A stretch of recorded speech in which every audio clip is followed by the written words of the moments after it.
Good Sunday evening, everybody. Welcome to the BTL Elite Series postgame show. Mark Jeffries along with Matt Pangrak. And, dude, I'm telling you right now, all right, we're going to talk some Florida fishing, but I am freezing here in the studio today. Just an incredible day. And we'll talk more about the weather tomorrow, but a high tomorrow here in Oklahoma of 1 degree. 1. Yeah, in 9 tournaments, Bryan New has now won more Bassmaster tournaments than the temperature is going to be in Oklahoma tomorrow. Because he's won 2 after today, Mark. Yeah, and the good news is here on the postgame show, we're going to hopefully have Bryan New on here in about 5 minutes coming in on the video feed. And, wow, what an incredible final day that he had on the SJR. Yeah, he came in with a 26-pound, 4-ounce effort, and you watched it on Bassmaster.com, the live feed. I'm really curious to ask him about this because before that kind of flurry started, he already had a good bag in the box, Mark, 16, 17 pounds. But he jacks a 5, and he looks at his cameraman after he's done wooing, and he said, dude, I was just about to leave. And then he jacks another one, and then he jacks another one, and then he says, we're staying. And it turned out to be the right. And it's crazy to me of how many times have we heard it, Mark? You hear these guys say, hey, man, when I'm fishing good and it crosses my mind that it's time to leave, I just yank the trolling motor up and go on to greener pastures. Yeah. And right when he had that thought, he caught a 5-pounder in the pad stems, and it changed the course of his day. Yeah. Yeah, it was a really, really cool 4 days of fishing, though. He just blew away the field on the final day. We got to see all kinds of stuff, canal fishing, lily pad fishing, obviously with Bryan New and a bunch of other guys. What about Mr. Hackney and the charge that he made on day 3?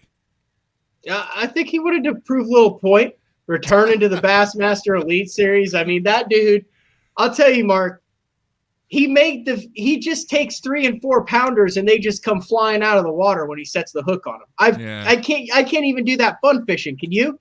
No. Just the crispness with the way that man, like 1 second there's a bass, it's happy, it's spawning at the base of a cypress tree, and literally 8 seconds later it's in his live well. There is no messing around with him. It's phenomenal to watch that man go to work with a rage bug and a flipping stick in his hand. Yeah, it was really cool to see him do damage on the cypress trees in the rain, in the nooks, in the crannies, and just I was mesmerized just by watching everything that he did on day 3. Now, moving on to day 4, when I set this up and I talked to Bryan, he was giddy, obviously winning the very first Elite Series event that he did, but he was just like, dude, I freaking wrecked him today. And he did. Yeah, it's crazy. You see these every now and then, and Dave Mercer pointed out, and the guys on the live stream today, Zona, pointed out, they're like, dude, this is just like what Remitz did on Amistad back in, would it have been 2007? Yeah. His rookie year on tour. He's the first guy to come out and in his very first event get the win. And Mercer kept saying, well, he's not really a rookie and everyone knows who he is. Dude, the guy is a rookie. He has fished 9 events with bass. He has never fished at a tour level in any other organization. Yeah, he was dominant as a co-angler, but the guy is a legitimate rookie. The only reason you know who he is and you're saying he's not is because of how much success he has had.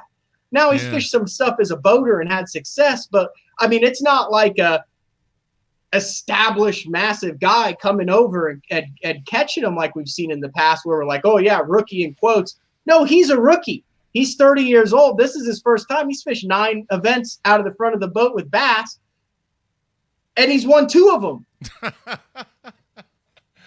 Yeah, it was interesting because we actually talked about the Derek Rimmets win when I was setting it up this afternoon. So yeah, definitely some similarities there. Pretty good comeback for Seth Feider, who finished in 3rd. He had 17 and change on the final day, and dude, he's just rock solid every event now. Yeah, we always said once Feider figured out how to catch him down south that he'd be a force to be reckoned with, and he figured out how to catch him down south. Florida's a little different. A lot of those northern guys really, their ability to read the grass translates really well down in Florida. But Mark Menendez, who actually fished the St. John's the last time, but then took the rest of the year off with the injury. Actually did some stuff in studio with us with the watch parties the rest of the year. Great tournament for him. Probably the most consistent angler out of the bunch, going 16, 17, 17, and 16 to round out the top 5. And then after kind of a rough year as the – well, I guess he got to be the reigning Classic champ for like 18 months. That's a hell of a deal for Hank Cherry. But Hank Cherry coming back, and if we knew there would be a jerkbait bite, we saw what Patrick Walters in 4th was able to do, making the run to Rodman, kind of doing a similar thing to what he was doing on Lake Fork. But Hank Cherry in 6th there, kind of on the way to a 23-7 effort yesterday. But yeah, just a great top 12 there. You have Cliff Prince, who's always in the mix. Man, one of these times Cliff Prince is going to break through on the St. Johns River in Florida, but he's made a lot of money on it since he came onto the scene. All right, that he has. Speaking of making a lot of money, the man is going to make a trip to the bank with a nice little 6-figure check. We're talking about Bryan New, and what we're going to do, we're going to go to him just in about 60 seconds. I want to let everybody know after we interview Bryan, hey, we want to take some of your phone calls and get feedback from you guys out there, the fans, on what you thought about the very first Elite Series on the SJR. So I will queue up the Sunline hotline, and we will hear from you and take comments and questions. So let's do this, Matt. Let's go to the winner right now. Bryan, how you doing, man? I'm doing pretty good. I'm sure you are. Man, just a whirlwind, and I know your phone ringing off the wall. And I said, man, welcome to the champion flu, because that's what it is when you win. It is.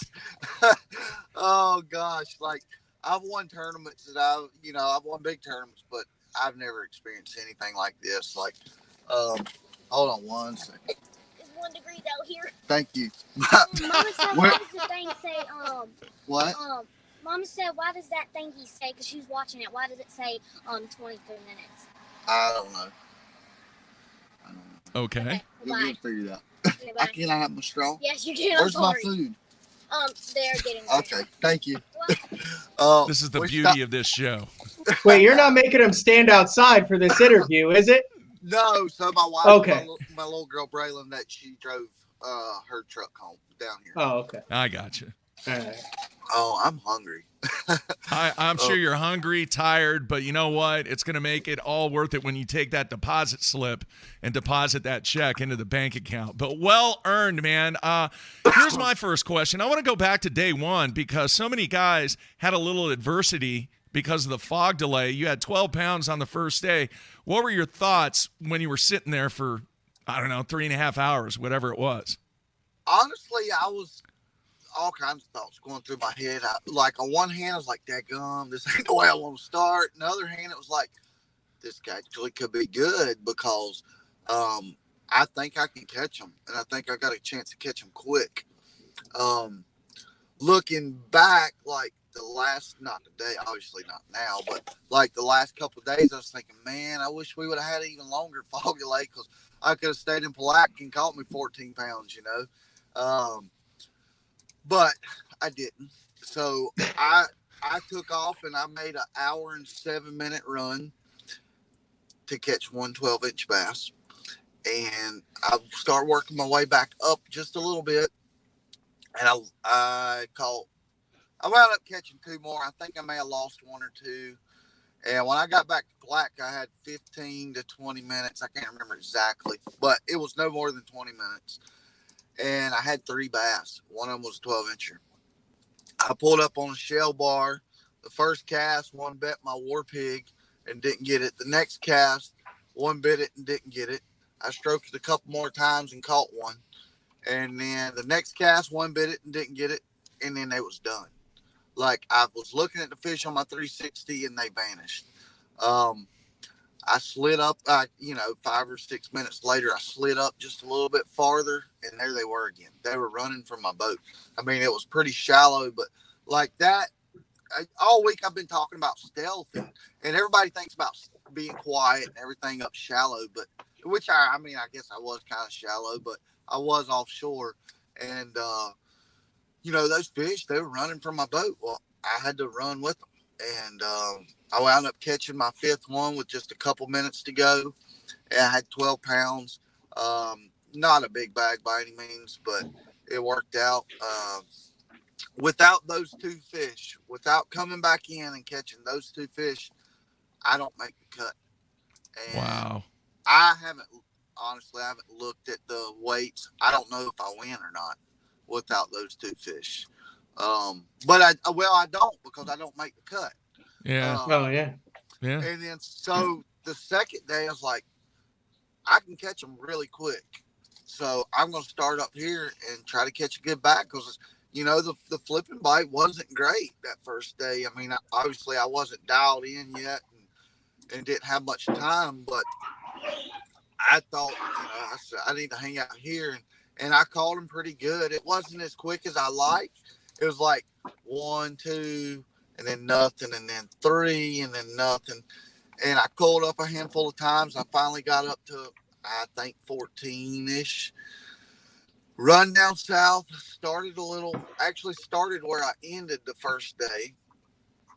And I caught a big one pretty quick, a 4-something. And I just fished right there all day, the rest of the day. And, caught, I guess, 20 pounds, 6 ounces. And then the third day, I do the same thing. I catch me 14 pounds fairly quick. And I'm actually running down the river. I guess it's up the river, but I'm running south. And I pull up my radar. I said, oh my goodness, this is bad. So I actually considered, thank you.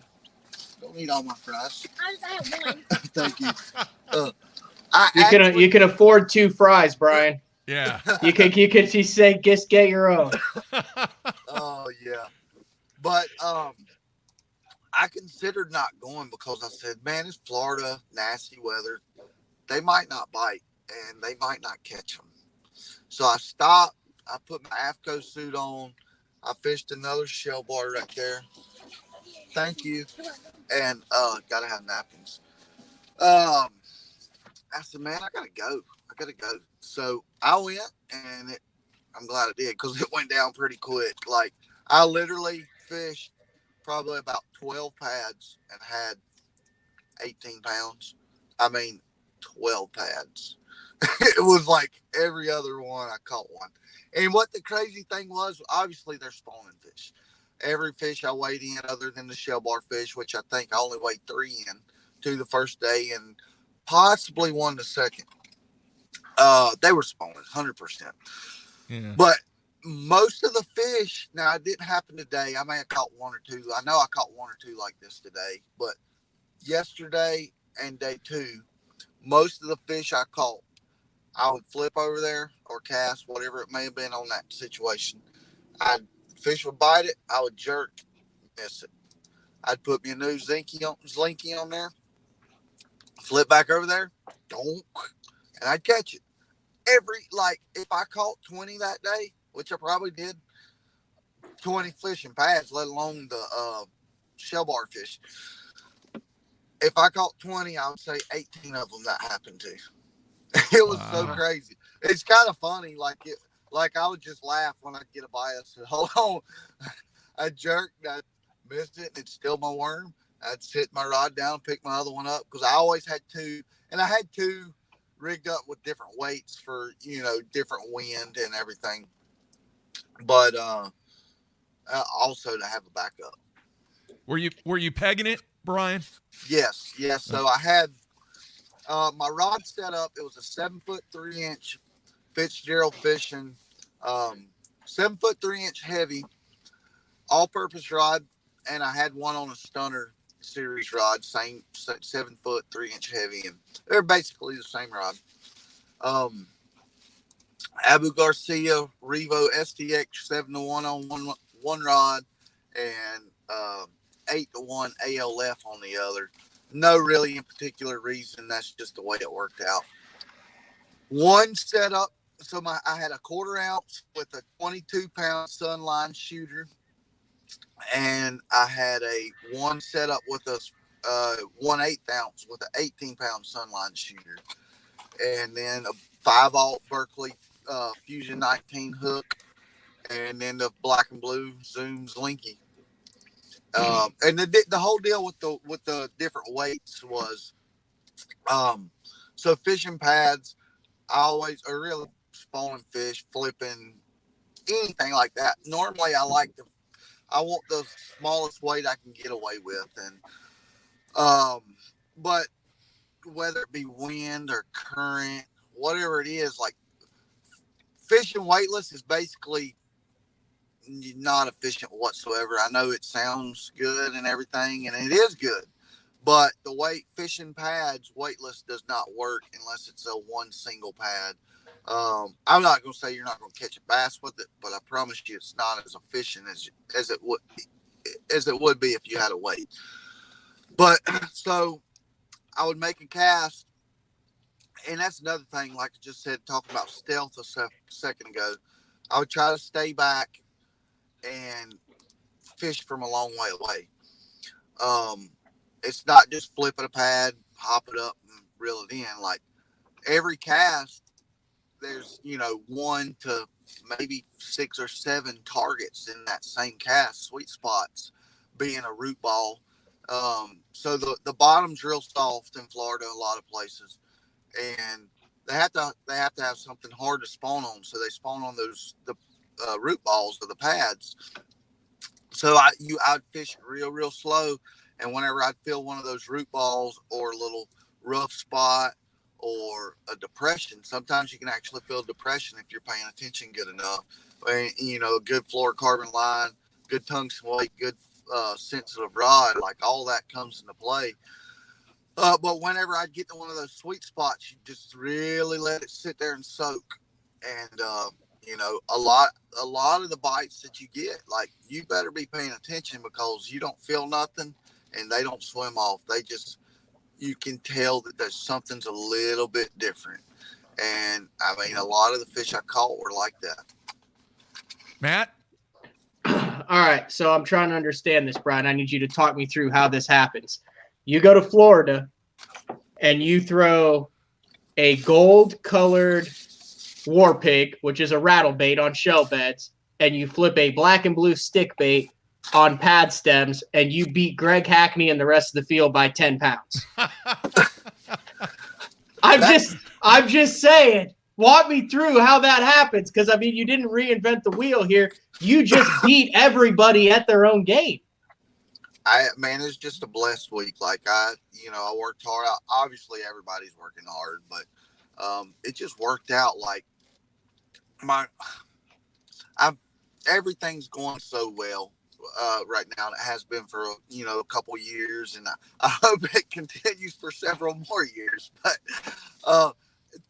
when you get to catching fish the way that I've been blessed to the last few years, that the next decision is going to be right. And when it's wrong, it don't matter, because the next one's going to be right. But then when it's wrong, it's still okay, because the next one's going to be right. And it normally works out eventually. The last day at Lay Lake, I make the last minute decision, 15 minutes to go. I catch a 3.5 pounder, or I don't know, biggest one I caught that day, and I went angler of the year right there. I made a lot of bad decisions that day, but I made the right one at the end. I made the one that counted, and it worked out. Same thing this week. Like I don't know if it was on live or what, but I know you're going to see it eventually. So today, like been I've been fishing a little. Well, really, actually, everything I've been fishing all day is stuff that I fished at some point the last few days. And I got to a point where I was like, man, I think I had 21, and I got to the point where I just wasn't feeling it anymore. So, well, I'm gonna, go fish some fresh water. And I crank my motor up. I start riding down the lake or the river and just looking. It's 30-mile-an-hour zone, so I'm just kind of cruising, looking around. No. Yeah, no. Well, then I got to the next idle zone. It's like, man, I ain't going through that dang idle zone. I said, I'm working my way away. I need to be at least staying closer, So I set the boat down right there, and I start going up the bank, and I'm actually fishing a lot faster than I would say is efficient, at what I was doing. And I literally looked around, and I was thinking, I've been thinking for 2 minutes probably about this. And I said, I don't like this. I'm going to move in just a minute. And I got the words out of my mouth, and it says, don't. And it starts swimming off, and I jerk. I said, uh-oh. And I flip it in the boat, and I think it was a 510. And I said, maybe I do like it a little bit. And I didn't go, I don't get excited. But, buddy, let me tell you what. I was 55 miles from Palatka. Palatka heard me holler. I put that fish in the box. I retie Cole, and I go down the bank just a little bit farther. Actually, I was a little bit deeper stretch there, so or a steeper stretch, so my poles wouldn't hit the bottom, and the wind and current had blew me into the bank. So I finally get back out there and start fishing again.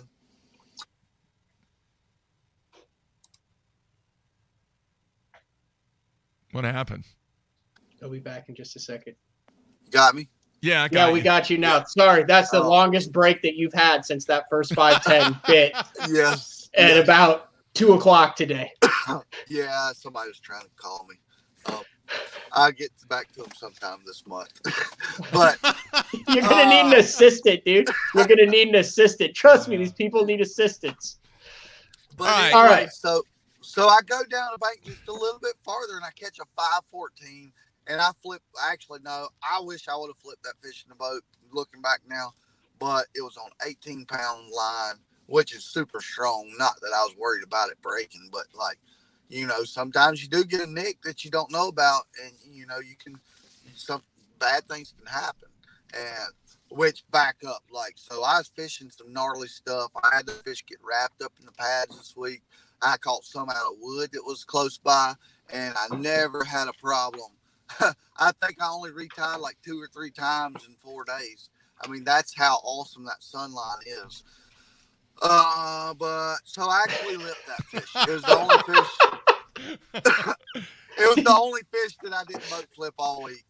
And when I put that one in the boat, buddy, New York probably heard me. That's awesome. That's awesome. You need a fry break? Get some fries, man. Yeah, here we need to let him go, man. He needs to eat. He needs to eat. Oh. Bryan, here, let's do this. We'll get you on the show. I know you got another event coming up fairly quick here, but man, just a clinic that you put on during this week, and especially on day 4. Could not be happier for you, and man, keep it going. Oh, thanks so much, man. Thanks for having me on, and I'm looking forward to the next one. I got a busy week this week, but yeah, you do. So, I guess, keep working. I don't guess I get to go paint any roads this week.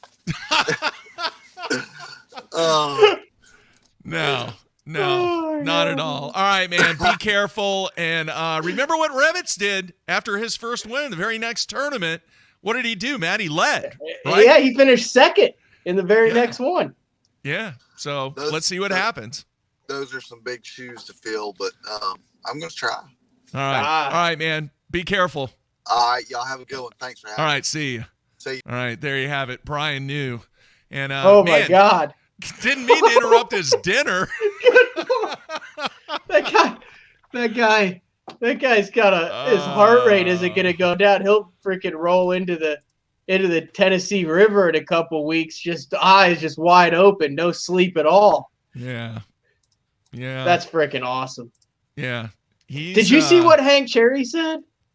No. So Hank Cherry was on stage, and I wanted to ask him about this, but man, the poor guy needs to eat and just relax, like just somewhat relax. He could probably drive to California and back right now and not even realize what just happened.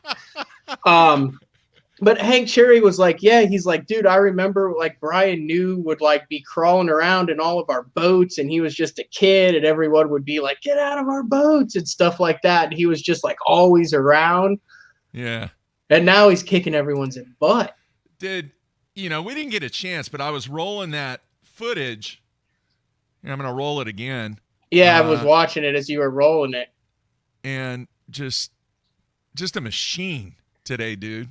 You could tell those fish were on the beds and they were eating it and they weren't even swimming off of it. They were just crushing it. Because watch him set the hook. He's just like, every single time. It just like sits there. And here's when you know a dude is confident, Mark. Would you not agree with me on this?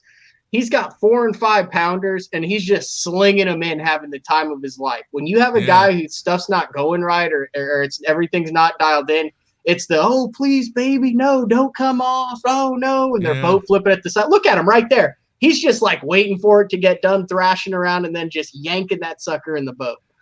Oh, that's awesome. It was fun to watch today, man. It really was. He's a good dude, and he's freaking scary good, and he has been scary good, and he will continue to be scary good. Yes, he will.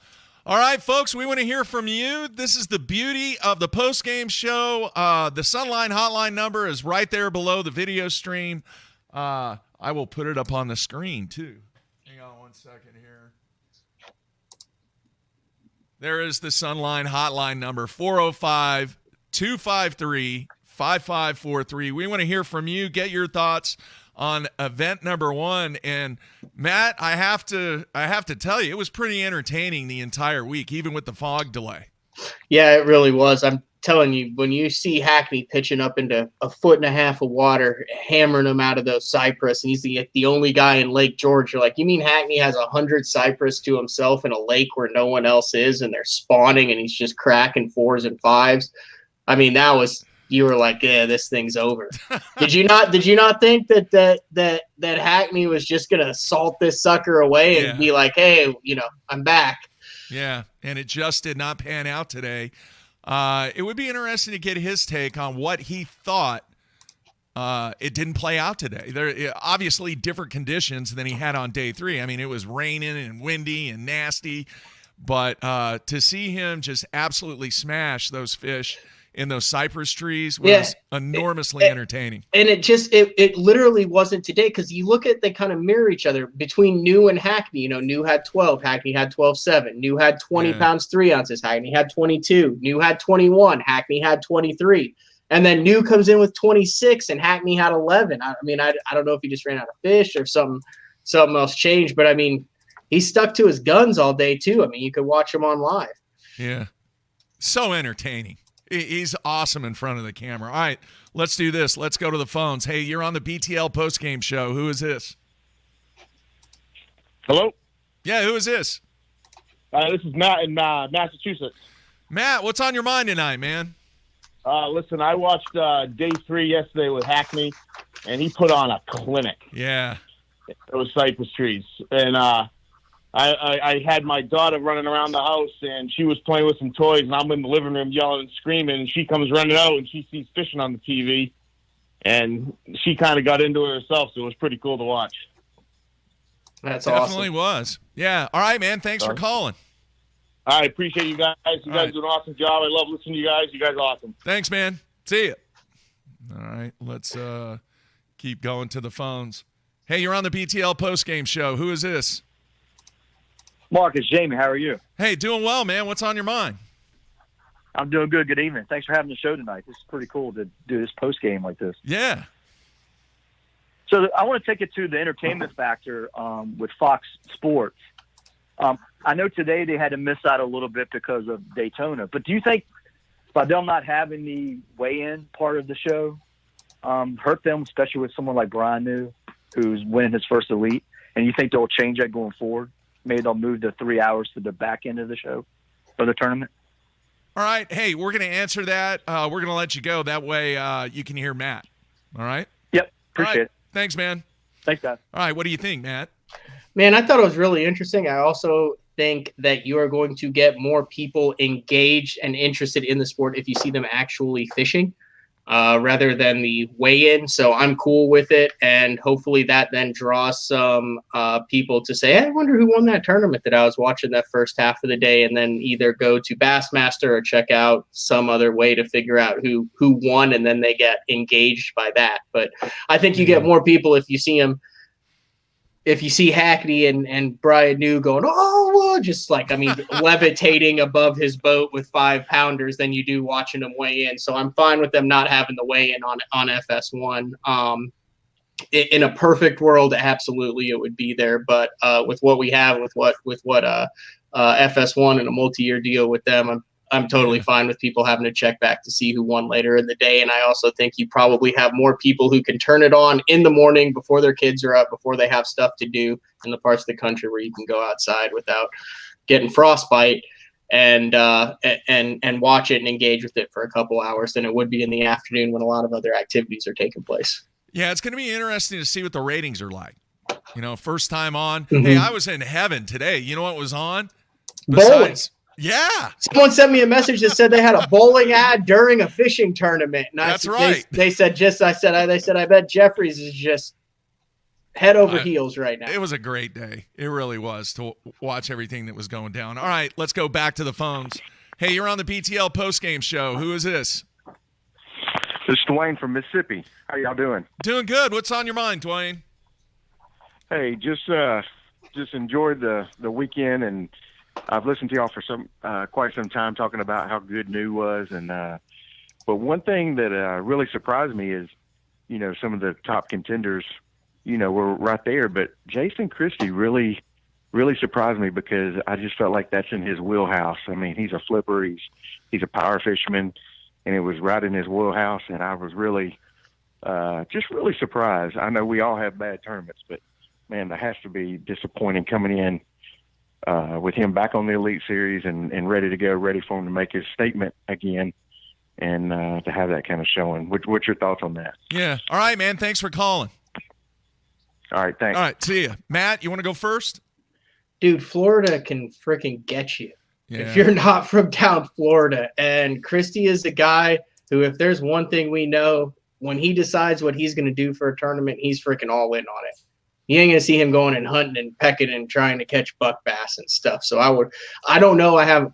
Obviously I haven't talked to him, but I don't know what happened. I'm guessing he was all in on something and it didn't pan out. You have to remember they had an off day in this tournament from the last day of practice to the first day of the tournament. They took their photos, they got their jerseys, they got everything. I know for a fact that there were a number of guys, John Cox included, had some monster fish on beds. There were some weather systems that were rolling in.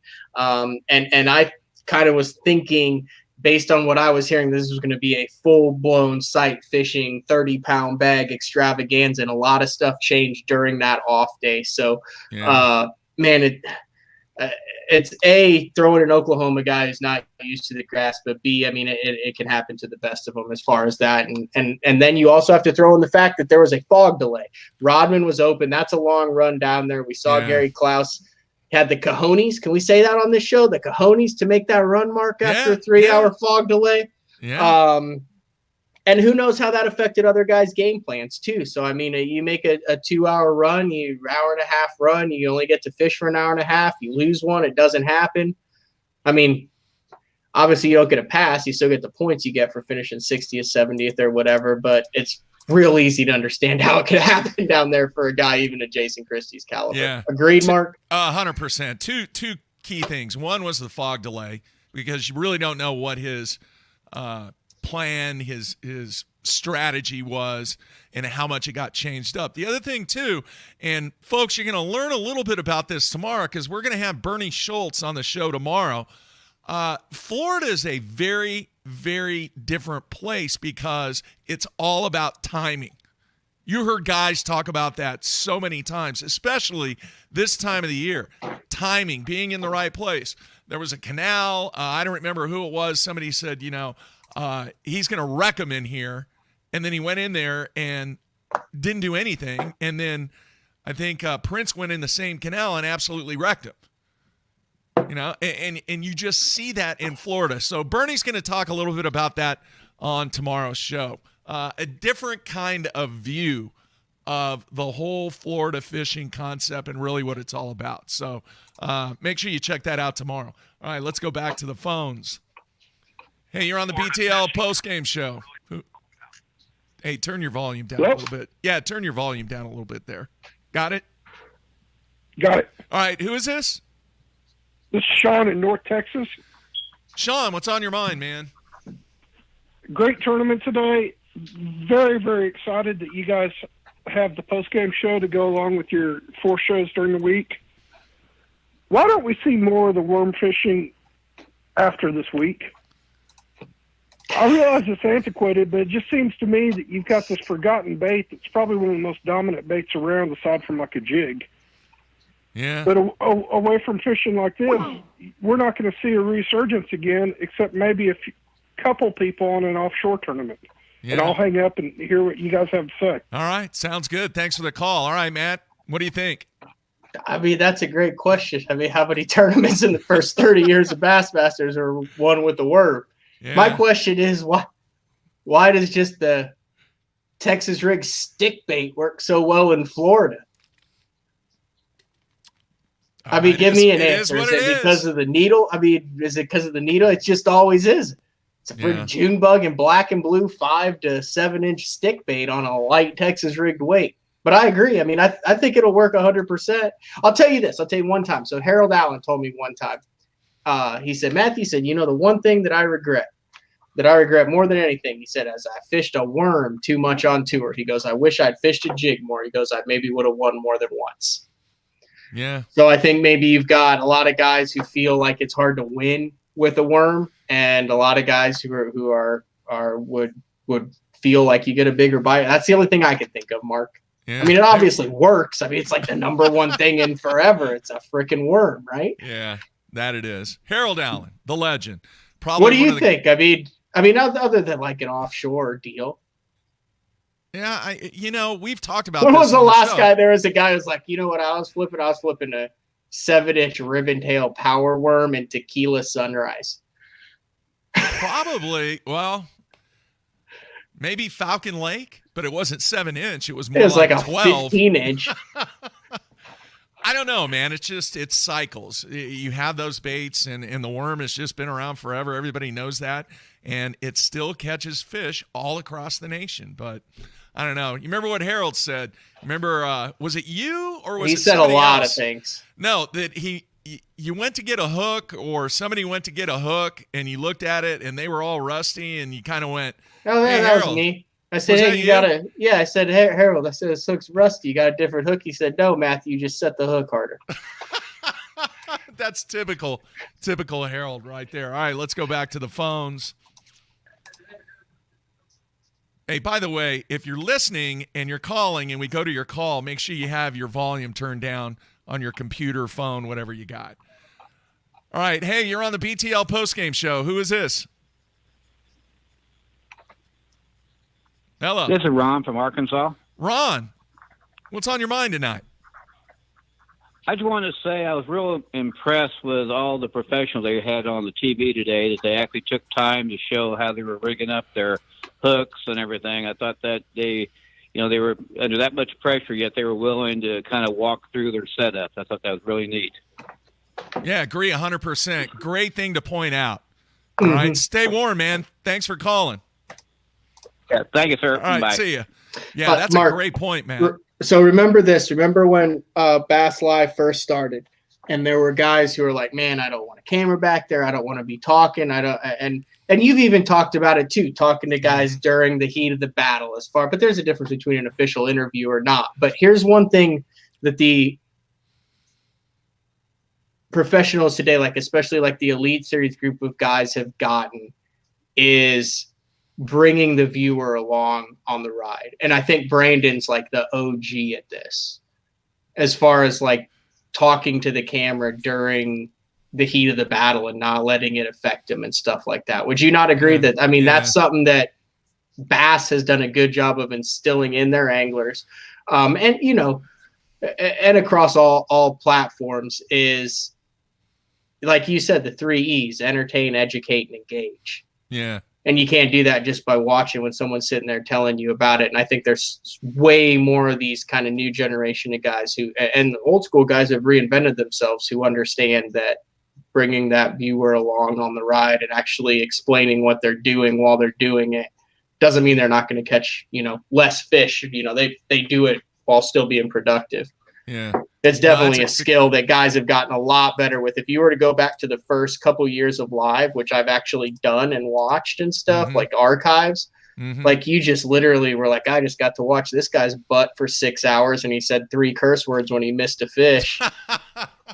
It's like so much better. And that's the anglers realizing that's their sponsor dollars. They know their sponsors are watching it. They know their fans are watching it. They know people are watching it. And this is their opportunity. It's not like, oh, I might do well in this tournament. It's like, oh, I might set myself up for a long time to come based on what happens today and how I'm perceived.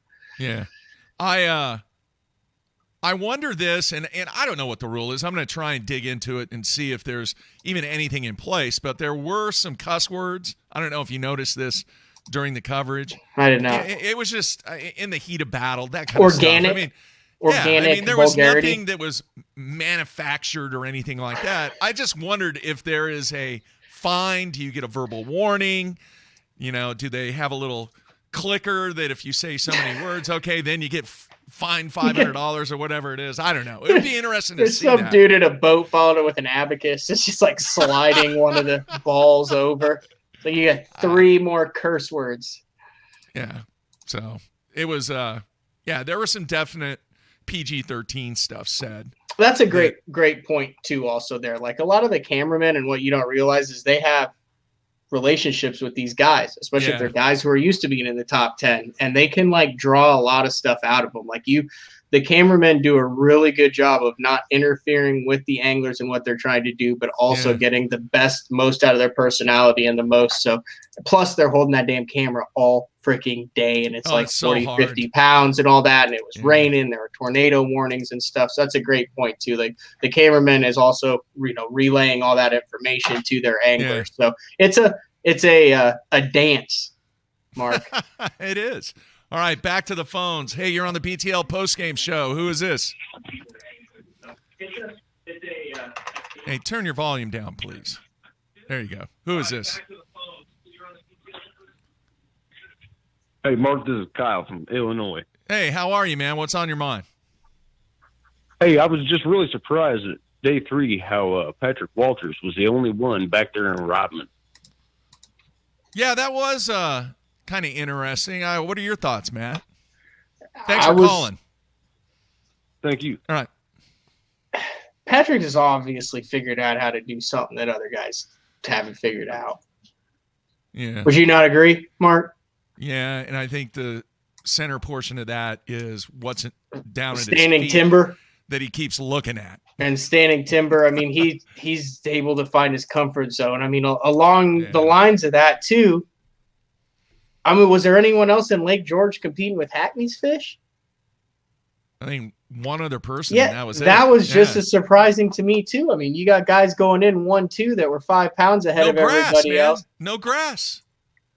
You know, Menendez, he was fishing the cypress trees. Mm-hmm. Anyway. Veteran move. Yeah. Back to the phones. Hey, you're on the BTL postgame show. Who is this? It's Vicky from Ohio. Vicky, thanks for calling. What's on your mind? I was wondering if anybody heard what happened to Rick Klung in this tournament. Okay. We'll get to that here in a minute. All right. Okay. All right. Hang up. That way you can hear Matt. All right. Thanks for calling. Sounds good. All right. All right. Bye now. All right. We're going to do a little research on this. Matt and I actually talked about it before the show started. We're going to see if we can find out. I don't know. Matt doesn't know. He has done this in previous events.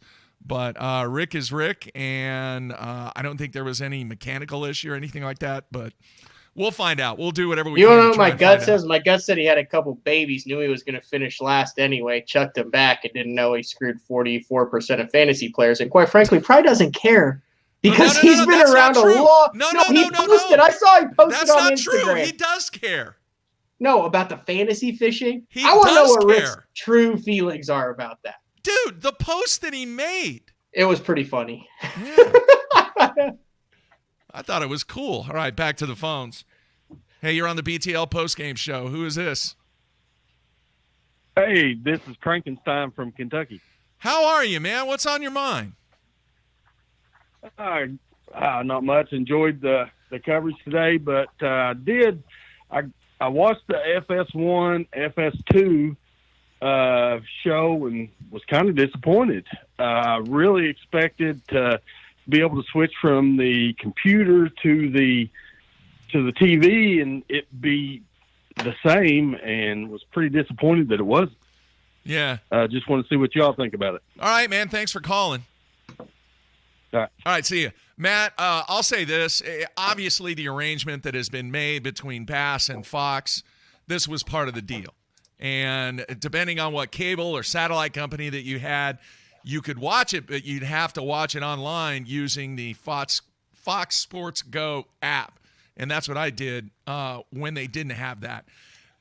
They're in it together. And that's what people need to realize. This is a joint venture. Fox is gaining revenue.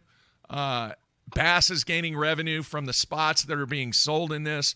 So when you have that type of arrangement, it's important that you feel like you're being fair to all entities involved. Now, it was a little bit of a workaround for the fan, but it wasn't that difficult. That's kind of my thoughts. I agree. Plus, Bass introduced they have the live mix where you can just watch the guy with no commentary too. But they also did something with Such and Ronnie that was kind of like a mixture of both. If I'm FS1 and Fox, I don't want people to be able to just watch the same thing. I understand that. Is it a pain in the butt? Yeah, I don't get FS1. I got to watch it for an hour for free, and then I went back to Bassmaster and watched one of their other options there. But I didn't get to watch the actual, Zona, Sanders, that whole production until the second half of the days on the weekends. Didn't really feel like I missed out, but I mean, in a perfect world, yeah, but I also understand. And now guess what I'm doing? I'm looking in to figure out how I can get FS1 for the remaining 8 tournaments of the year. So mission accomplished if you're SS1 there. Well, no, I get it. I will say this. This was pretty cool. If you missed the coverage that was on FS1, you could actually go back later that morning and watch it on FS2. So if you didn't want to get up that early and you didn't DVR it, you could catch the replay on FS2. Plus what Bassmaster is doing under the Bass track where you click on the angler, and then if they have any footage or catches or anything like that, then you can click on that. It takes 20 minutes to get used to it, clicking back and forth, and then you're like, okay, this is cool. So they definitely stepped their game up that way. Yeah. All right, back to the phones. Hey, you're on the BTL postgame show. Who is this? Hey, this is Kenny from Texas. Hey, how are you, man? What's on your mind? Oh, doing all right. Hey, I know that there's several mentions of Derek Rimmons out. I was wondering if y'all would be interested in getting him on the show one day, because I know he's been down at Gunnersville and he's had a rough time, a while back. So I just didn't know how he's doing and all that. Yeah. All right, man. Thanks for the call. All right, see ya. I'm actually going to work this week and try and get Derek on the show. His name's been brought up several times. He's doing much better, pretty much recovered from the accident that he had. Actually going to fish a few tournaments around there. So I think it would be cool to get Derek on, especially with what Bryan did winning his first event. So, yeah, I'll do anything I can to try and get Derek on there. It would be nice to have Derek and Bradley Hallman on at the same time, because they used to room together. That second year, that's when they roomed together. So I'm sure there's some good stories there, but from what I understand, he's doing quite well, and we'll do everything we can to get him on the show.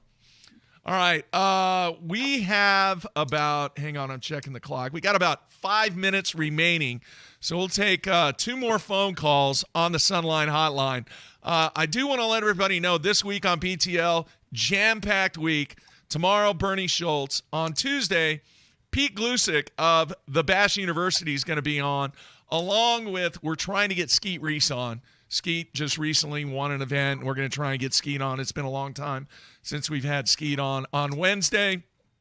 I am not familiar with this. How about you, Matt? The kayak world? Are you a kayak world czar? I definitely am not a czar, but I mean, between JD from Illinois and some of the other guys that I speak with on the social media platforms, I'm a member of a couple kayak Facebook groups, and they freaking go at it. I mean, it's like gloves off freaking every single day of the week in those message boards. Yeah. Well, we're going to have Drew Gregory on, who is the reigning Hobie Kayak Angler of the Year. We're going to have him on Wednesday, and he's going to talk all about kayak bassin and really some of the stuff from a career standpoint that he has been through and what his plans are for the future. And everybody still tells me, including him, that I'm going to have no problem getting in a kayak and doing a little fishing. So we'll see. We're still going to try and get that arranged. All right. And then on Thursday, day 4, once again with Frank Scalish. And next week, myself and the man are going to host a 5th show on Friday. Mr. Ken Duke is going to make another appearance. There's some stuff that has taken place in the bass fishing world that we need to get Ken's input on.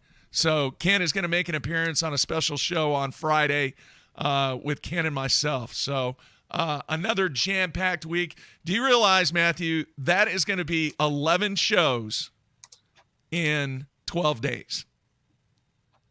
That's got to be a record. That's what we do here, man. We try to roll. All right, a couple more phone calls, and we're going to get out of here. Let's see here. Hey, you're on the BTL postgame show. Who is this? Scott Thompson. Scott, where are you calling from? Northern Maryland. Very nice. What's on your mind tonight? I just wanted to say kudos out to Mark and Matt to let them know how much I appreciate the show. I'm not real computer savvy. My grandson showed me how to bring up YouTube years ago, and I've absolutely just obsessed with their show. I've told my buddies in Idaho, California about your show, and I just want And then Mark Menendez, I have a little bit of a connection with him through a friend of mine. How about him this year? Right? Yeah. Wow. I mean, today. Yeah, really coming good back stuff. From being hurt. Yep. All right, man. Appreciate all the kind words, and thank you for the call.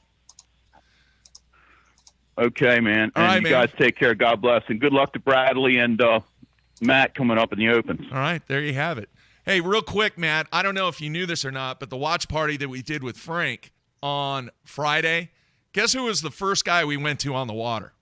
Mark Menendez. It was Mark Menendez.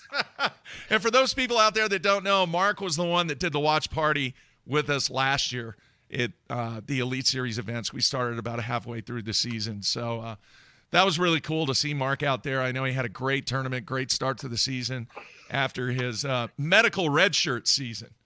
All right, last phone call of the evening. And then we will be back tomorrow at our normal time, 8:30 a.m. Central Time. And let's go to the phones. Hey, you're on the BTL postgame show. You are the final caller of the evening. Who is this? This is Jimmy out of Indiana, man. How you guys doing? Doing good, Jimmy. What's on your mind, man? So, I was watching the live feed today, and, Bryan was talking about, the normal Florida stuff, stick worms and all that kind of stuff. But how does that dude set his mental game up to where he's got 30 rods at his feet and he is just dead set? I'm going to throw these two, because when I got 30 rods at my feet, I'm so spun out, I'm tripping and falling all over the place. What mentally sets this dude apart from everybody else to make the decisions that he makes? All right, man. Thanks for the call. Stay warm. Thank you, sir. All right. Y'all have a good one. All right, man. See ya. Matt, go ahead. I mean, honest answer, you've seen how Brian Thrift does it. Yeah. Yeah. Here's the other thing. Did you see the 30 rods that he had on the deck of his boat? They were meticulous in the way that they were lined up. It wasn't chaos. You know what I'm saying? Mm-hmm. Dude, I mean, it was meticulous. Yeah, like I was super pumped to see him win because, like, for the people who were in the know, it's not like Bryan Thrift's buddy anymore. You know what I mean? Like, we've known that for the past year, like watching him in the opens and stuff like that and all that. And everybody's fished with him and drew him. But, like, there's some stuff that he's taken from Bryan Thrift. Like, oh, yeah. Like, not, like, stole, like stuff that Bryan Thrift does really well. He's like, okay, I'm going to learn really well, too. Yeah, he's been a sponge for a number of years. And based on what Hank Cherry said, he's been a sponge from everybody. And then he's added his own twist on it. And he obviously, like, does not lack enthusiasm. Yeah. Yeah, it was impressive. That was one of the things. And I don't know if I can – oh, yeah, look. Let's see if I can cue up the video real quick, and then we'll get out of here. Hang on one second here. Dude, it was literally, to me, it was like watching a 12-year-old kid, like, catch a 5-pounder out of a pond. Like, when he was catching those fish, and then when they, like, gave him the trophy and he was talking, that was there. See legitimately, right there? like, pure joy.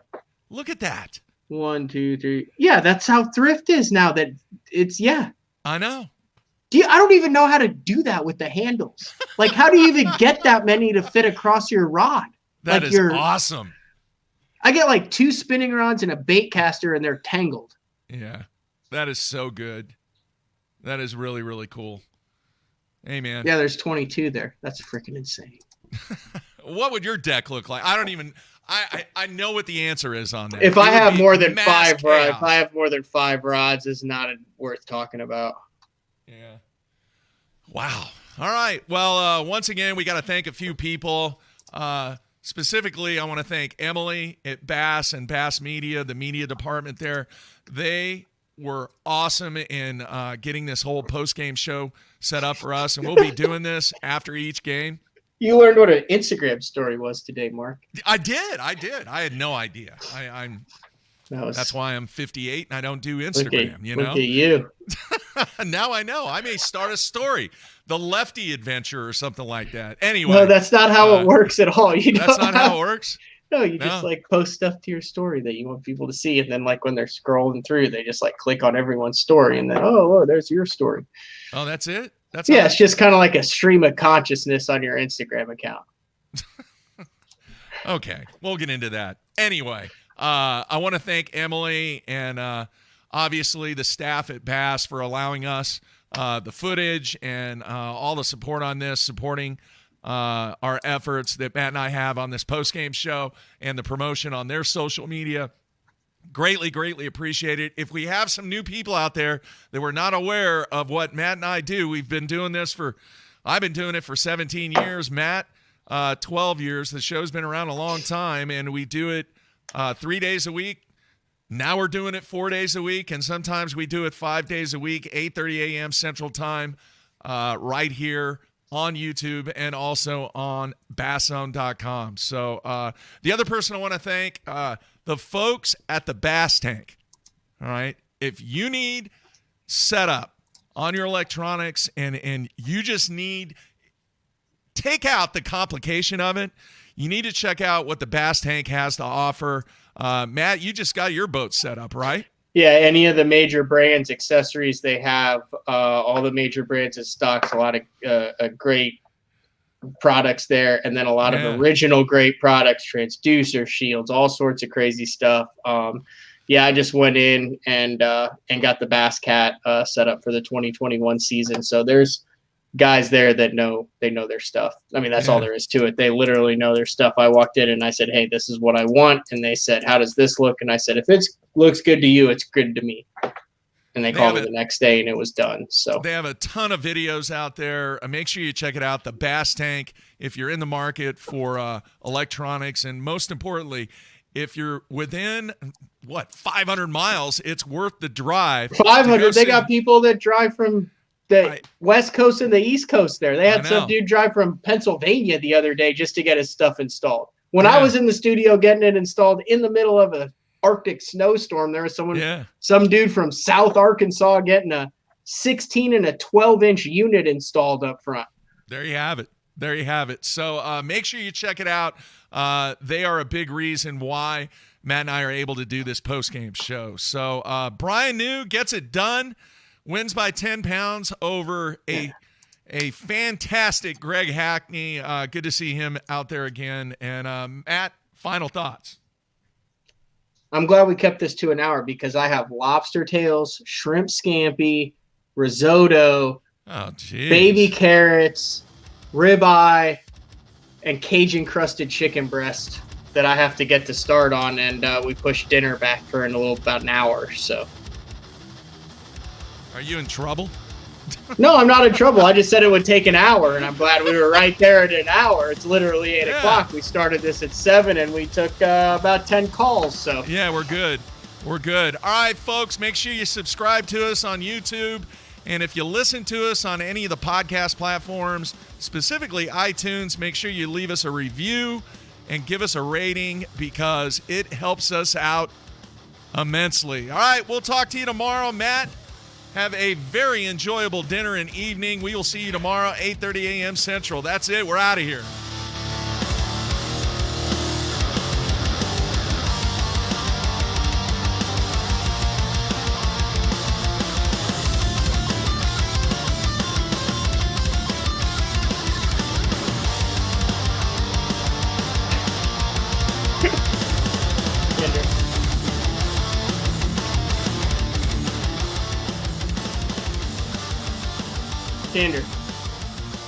Someone said, Jesus Christ.